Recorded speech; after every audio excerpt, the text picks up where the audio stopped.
This is past midnight and I'm not sleeping. I cannot even sleep because I'm thinking about your life.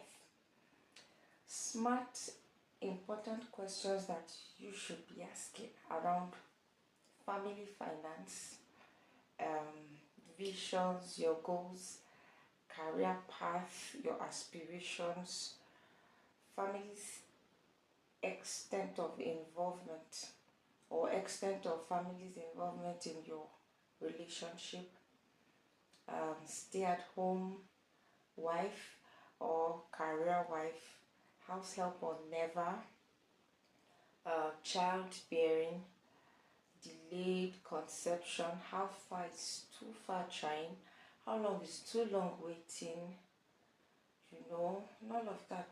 But no, of all things, favorite color, shoe size, every day, every week, every month, they tell you favorite color, favorite snack. It's like you're thinking you're coming here to do fashion parade or eating competition. Don't ask questions that we help to arrange your life for you. Just confess you're going to see something. Interface here.